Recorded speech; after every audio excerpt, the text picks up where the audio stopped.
So welcome back student. स्वागत है आपका हमारी क्लास में। डियर स्टूडेंट, जैसा कि आपको पता होगा कि ये हमारा कक्षा 9th हिंदी का फर्स्ट चैप्टर का तीसरा पार्ट है। तो चलिए फिर क्लास स्टार्ट करते हैं।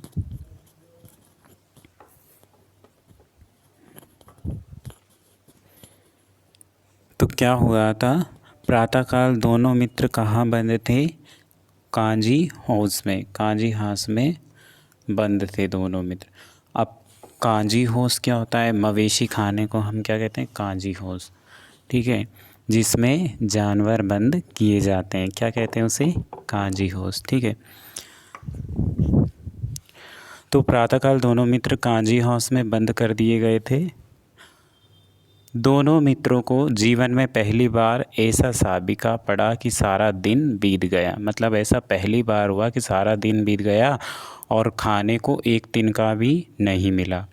समझ में नहीं आता था यह कैसा स्वामी है। इससे तो गया फिर भी अच्छा था। मतलब इससे तो गया अच्छा था। यहाँ कई भैंसें थी, कई बकरियाँ, कई घोड़े, कई गधे, पर किसी के सामने चारा ना था। किसी के सामने चारा ना था। सब ज़मीन पर मुर्दों की तरह, सब ज़मीन पर मरे हुए की तरह पड़े थे। ठीक है, कई तो इतने कमज़ोर हो गए थे कि खड़े भी ना हो सकते थे। सारा दिन मित्र फाटक की ओर टकटकी लगाए ताकते रहे, पर कोई चारा लेकर नहीं आता और ना ही आता हुआ दिखाई दिया। तब दोनों ने दीवार की नमकीन मिट्टी चाटनी शुरू की। दोनों ने क्या किया? दीवार की जो नमकीन मिट्टी थी उसको चाटना शुरू किया। पर इससे क्या तृप्ति होती? पर उससे कोई संतुष्टि नहीं मिलती। ठीक है, रात को भी जब कुछ भोजन ना मिला तो हीरा के दिल में विद्रोह की ज्वाला, हीरा को गुस्सा आ रहा था तो उसके दिल में विद्रोह की ज्वाला दहक उठी या भड़क उठी। मोती से बोला हीरा, मोती से बोला, अब तो नहीं रहा जाता मोती। मोती ने सिर लटकाए हुए जवाब दिया, मुझे तो मालूम होता है, मेरे तो प्राण निकल रहे हैं। ठीक है, इतनी जल्द हिम्मत ना हारो भाई, यहाँ से भागने का कोई उपाय निकालना चाहिए। आओ दीवार तोड़ डालें।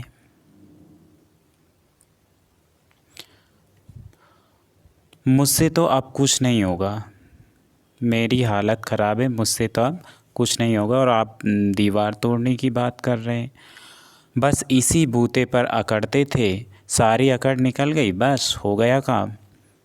बाड़े की दीवार कच्ची थी। ठीक है, हीरा मजबूत तो था ही और नुकीले सींग दीवार में गड़ा दिए और ज़ोर से मारा तो मिट्टी का एक चिप्पड़ निकल आया। मतलब मिट्टी का जो मिट्टी लगी हुई थी, सींग मारने से क्या हुआ? मिट्टी का एक गट्ठा टाइप का चिप्पड़ निकल आया। फिर तो उसका साहस बढ़ा। जैसे ही मिट्टी का चिप्पड़ निकला और उसका साहस बढ़ा, इससे दौड़ दौड़ कर दीवार पर चोटें की और हर चोट में थोड़ी थोड़ी मिट्टी गिराने लगा। बार बार दीवार को सींग से तोड़ तोड़ कर उसने मिट्टी गिराई, जिससे क्या हुआ? दीवार गिरने लगी। उसी समय कांजी होस का चौकीदार, जो कि देखने आया करता था, लालटेन लेकर जानवरों की हाजिरी लेने आ निकला। वह क्या करता था? जानवरों को देखने आता था कि कितने जानवर हैं। ठीक है, हाजिरी लेने के लिए आता था चौकीदार। तो हीरा का उज्जड़पन देखकर, मतलब उसने देख लिया कि यह बैल ऐसी हरकतें कर रहा है, तो हीरा का उज्जड़पन देखकर उसने उसे कई डंडे रसीद दिए। मतलब उसने डंडों से मारा, जैसे वो हरकतें कर रहा था उसके पीछे। ठीक है, तो कई डंडों से मार दिया उसको और मोटी सी रस्सी से हीरा को बांध दिया। किसने बांध दिया? चौकीदार ने। चलिए, मोती ने पड़े पड़े कहा, आखिर मार खाई क्या मिला? हमने इतनी कोशिश तो कर ली, मार भी खा ली पर मिला क्या, अपने बूते भर जोर तो मार दिया अपन, जितनी ताकत अपन लोगों में थी उतनी सारी लगा दी हमने, लेकिन फिर भी क्या हुआ, हमें स्वतंत्रता नहीं मिली। ऐसा जोर मारना किस काम का कि बंधन में हम पड़ जाएं, मतलब ऐसा उपाय ही किस काम का जिससे हम दोबारा से समस्या में फंस जाएं। जोर तो मारता ही जाऊंगा, चाहे कितने ही बंधन पड़ते जाएं, ठीक है, चाहे भले ही जान से हाथ धोना पड़े। ये उसने ठान लिया था। किसने, हीरा ने। कुछ परवाह नहीं, या तो मरना ही है, सोचो दीवार खुद जाती तो कितनी जानें बच जाती। ये दोनों सोच रहे हैं। इतने भाई यहाँ बंद हैं, उनको सबकी परवाह है कि ये सब लोग सारे बंद हैं, उसमें और भी जानवर थे। तो ये इतने भाई यहाँ बंद है, किसी की देह में जान नहीं है, मतलब किसी में भी इतनी जान नहीं है कि 2-4 दिन कि ये दीवार तोड़ने में हमारा सहयोग कर सके। तो 2-4 दिन और यही हाल रहा तो सारे के सारे क्या हो जाएंगे, मर जाएंगे। हाँ बात तो यह है, बात तो है। अच्छा तो ला फिर मैं भी जोर लगाता हूँ। फिर दोनों ने दीवार को तोड़ने की ठान ली। ठीक है, मोती ने भी दीवार में उसी जगह सींग मारा जहाँ थोड़ी सी मिट्टी गिरी, और फिर हिम्मत बढ़ी दोनों की। तो फिर वह दीवार में सींग लगाकर इस तरह से जोर करने लगा मानो किसी प्रतिद्वंदी से लड़ रहा हो, मतलब पूरी ताकत उसने दीवार को गिराने में लगा दी। आखिर कोई 2 घंटे की जोर आजमाई के बाद दीवार ऊपर से लगभग 1 हाथ गिर गई। मतलब इतनी मेहनत के बाद क्या हुआ, दोनों ने जोर लगाया उस दीवार पर, जिससे क्या हुआ, दीवार 1 हाथ गिर गई, 1 हाथ दीवार गिर गई। उसने दूनी यानी कि दुगनी शक्ति से दूसरा धक्का मारा तो आधी दीवार गिर पड़ी। दीवार का गिरना था कि अधमरे से मरे हुए सभी जानवरों को चेतना आ गई, मतलब सभी उठ गए और तीनों घोड़ियाँ सरपट भाग निकली। घोड़ियाँ जो उसमें कैद थी वो भाग निकली। उसके बाद बकरियाँ भाग निकली। इसके बाद भैंसें भी धीरे धीरे भाग निकली, यानी कि खिसक गई।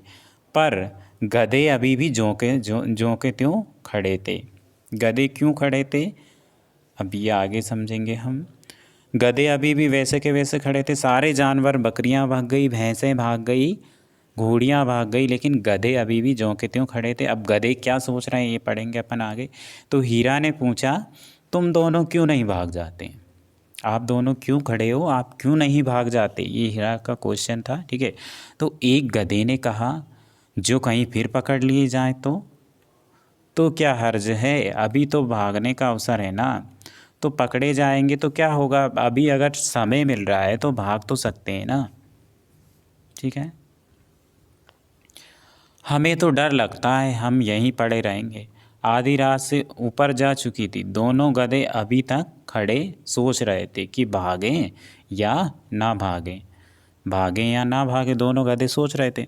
और मोती अपने मित्र की रस्सी तोड़ने में लगा था। मोती अपने मित्र की, हीरा की जो रस्सी बंधी थी उसको तोड़ने में लगा था। जब वह हार गया तो हीरा ने कहा, तुम जाओ। हीरा ने मोती से कहा, तुम तो चले जाओ भाई, तुम तो आज़ाद हो ना, मैं तो बंधा हूँ, आप तो जा सकते हो ना। तो हीरा ने कहा, तुम जाओ, मैं अभी कोशिश कर रहा हूँ, जब तक करूँगा, ठीक है, मुझे यहीं पड़ा रहने दो, और शायद कहीं भेंट हो जाए, शायद हम कहीं मिल जाएं, समय मिल रहा है तो भाग लो। मोती ने आँखों में आंसू लाकर कहा, तुम मुझे उतना स्वार्थी समझते हो हीरा।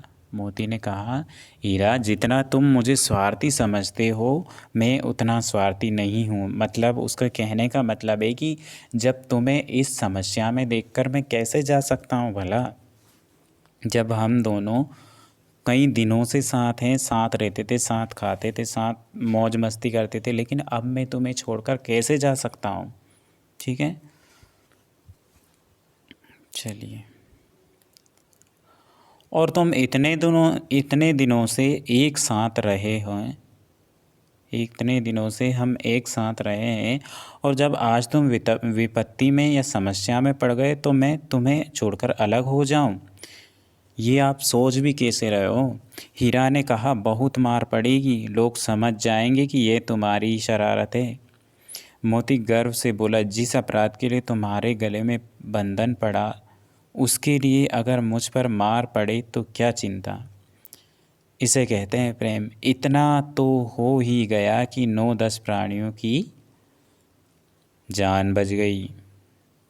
वे सब तो आशीर्वाद देंगे जिन प्राणियों को हमने आज़ाद किया है, वो तो हमें कम से कम दुआ या आशीर्वाद देंगे।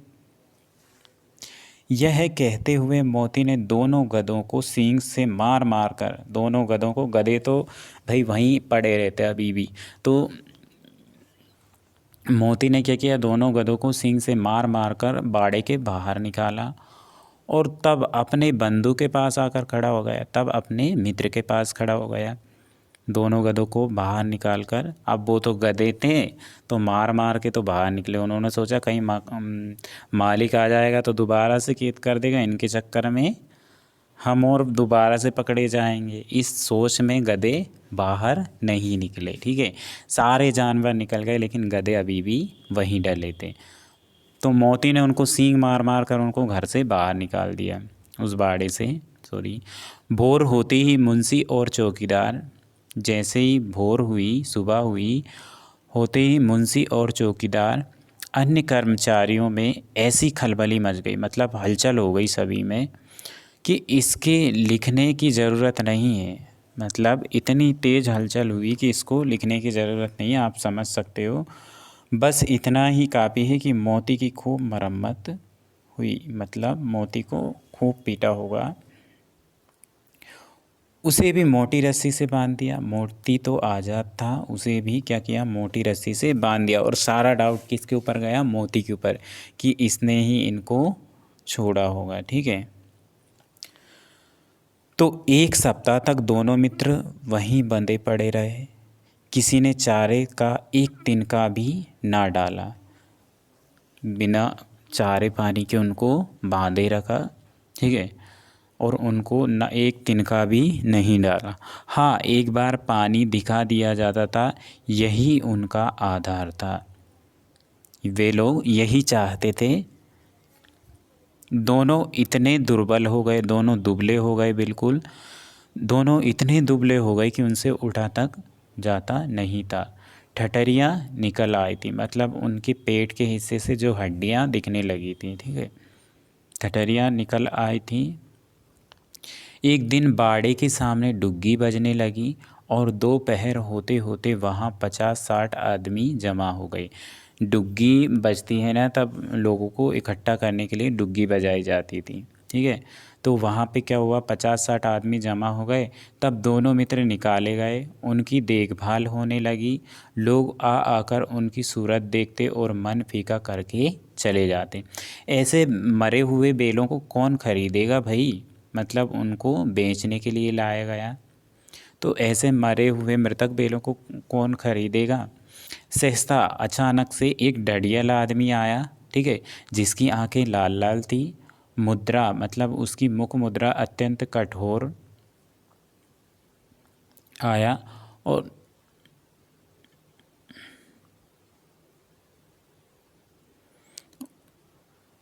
आंखें लाल थी और मुद्रा अत्यंत कठोर, और दोनों मित्र के कूल्हों में उंगली गोदकर मुंशी जी से बात करने लगा।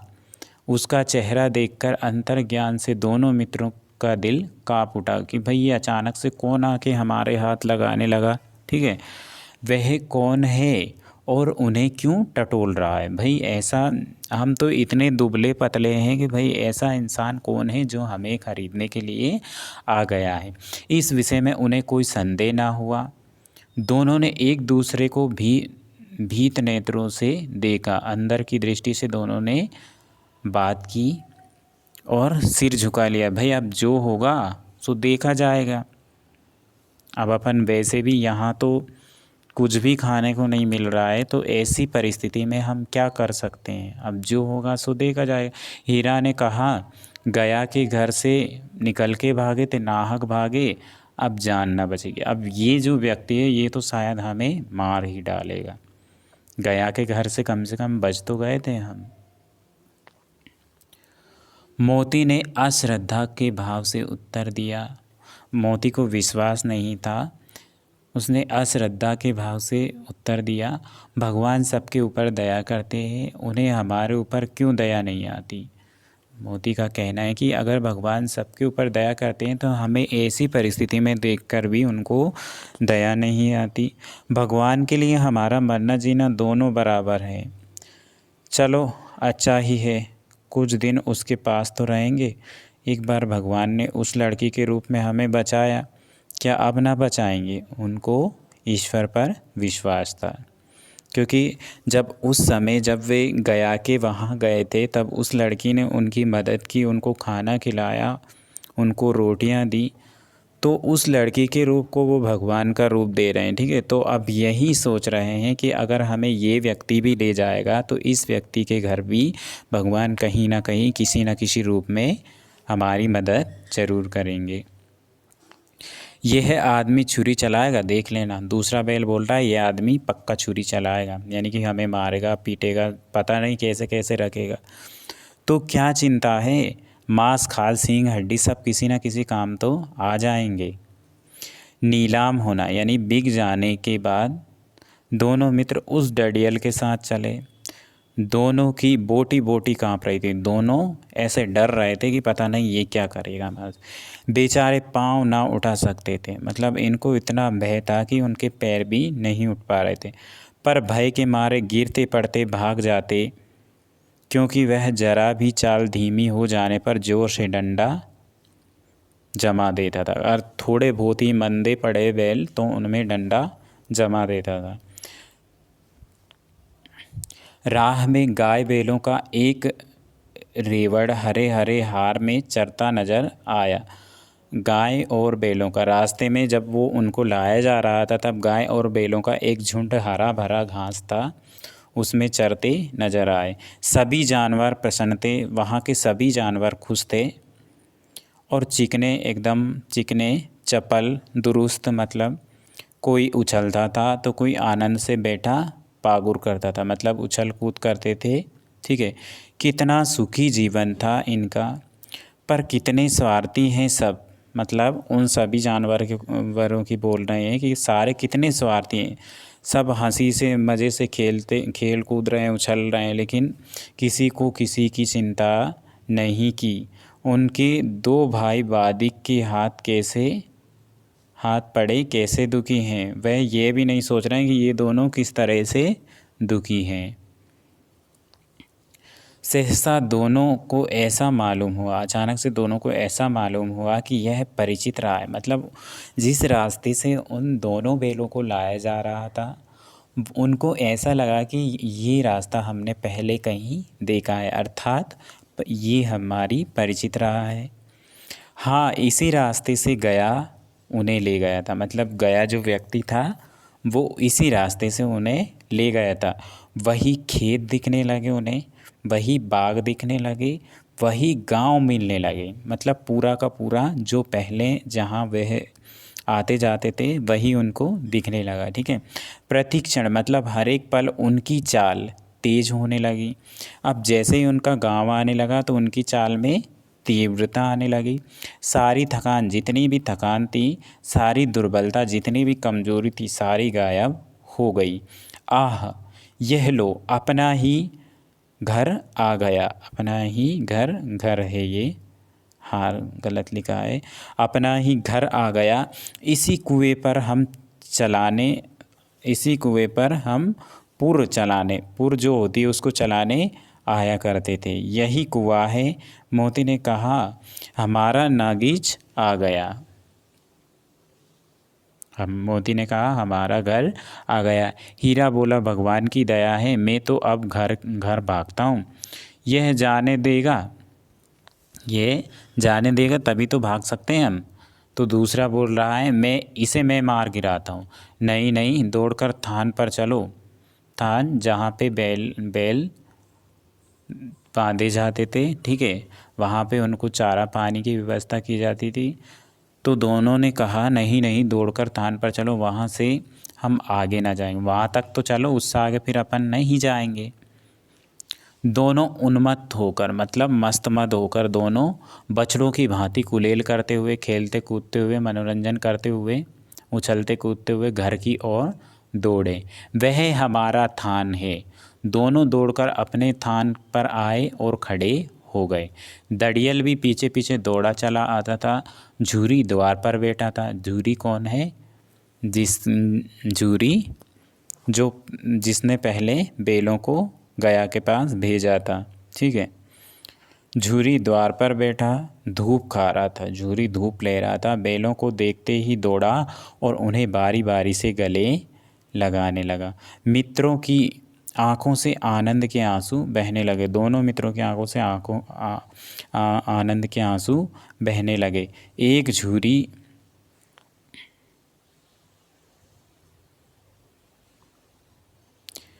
कहाँ चला गया?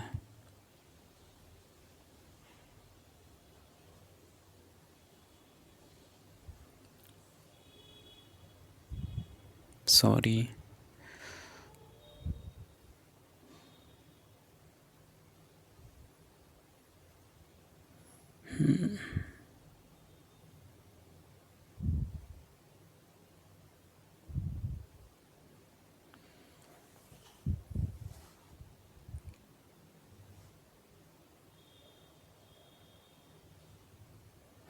तो क्या हुआ?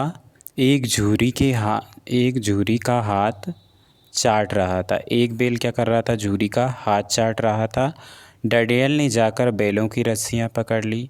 झूरी ने कहा, मेरे बैल हैं। तुम्हारे बैल कैसे हैं भाई? मैं तो लेके आया हूँ अभी, ये तुम्हारे बैल कैसे हैं? मैं मवेशी खाने से नीलाम लिए आता हूँ। मतलब मैं मवेशी खाने से इसको खरीदने के लिए आता हूँ। मैं तो समझा हूँ चुराए लिए आते हो। चुपके से चले आए और मेरे बैल हैं, मेरे बैल हैं। मैं बेचूँगा तो बिकेंगे। किसी को मेरे बैल नीलाम करने का क्या अख्तियार है, क्या अधिकार है किसी को मेरे बैल नीलाम करने का? ये झूरी का कहना है। जाकर थाने में रपट कर दूंगा। मेरे बैल हैं, इसका सबूत यह है कि मेरे द्वार पर खड़े हैं। डडियल झल्लाकर बैलों को ज़बरदस्ती पकड़ ले जाने के लिए बढ़ा। उसी वक्त मोती ने सींग चलाया। दड़ियल पीछे हटा। मोती ने पीछा किया। दड़ियल भागा। मोती पीछे दौड़ा। गांव के बाहर निकल जाने पर वह रुका। तो दोनों बैलों का उद्देश्य था उस दड़ियल को भगाना, पर खड़ा दड़ियल का रास्ता देख रहा था। दड़ियल दूर खड़ा धमकियां दे रहा था, गालियां निकाल रहा था, पत्थर फेंक रहा था। और मोती विजय सूर की भांति उसका रास्ता रोके खड़ा था कि ये इसको आने ही नहीं देना है बस। गांव के लोग यह तमाशा देखते थे और हंसते थे। जब दड़ियल हार कर चला गया तो मोती अकड़ता हुआ लौट आया। हीरा ने कहा, मैं डर रहा था कि कहीं तुम गुस्से में आकर मार ना बैठो। अगर वह मुझे पकड़ता तो मैं बे मारे मतलब उसको बिना मारे नहीं छोड़ता। अब ना आएगा वो। आएगा तो दूर से ही खबर लूँगा, देखूं कैसे ले जाता है। जो गोली मरवा दे भली, मर जाऊंगा पर उसके काम तो ना आऊँगा। हमारी जान को कोई जान ही नहीं समझता, इसलिए कि हम इतने सीधे हैं। ज़रा देर में नादों में खली भूसा चौकोर चारा डालने का, पशुओं का जो चारा डालने का पात्र होता है उसे नाद कहते हैं। उसमें खली भूसा चौकोर और दाना भर दिया। किसने? झूरी ने। और दोनों मित्र खाने लगे। झूरी खड़ा दोनों को सहला रहा था, उनकी पीठ को। ठीक है। और 20 लड़के तमाशा देख रहे थे। और जो 20 लड़के खड़े थे वो क्या कर रहे थे? तमाशा देख रहे थे। सारे गांव में उछासा यानी कि आनंद सा या उत्सव सा मालूम होता था। उसी समय मालकिन ने आकर दोनों के माथे चूम लिए। तो चलिए अब हम अपना चैप्टर यहीं समाप्त करते हैं और उम्मीद करते हैं कि आपको जितना पढ़ाया गया है सब कुछ समझ में आ गया होगा। तो फिर मिलते हैं नेक्स्ट क्लास में। ठीक है। क्वेश्चन आंसर हम अगली क्लास में करेंगे। तब तक के लिए बाय।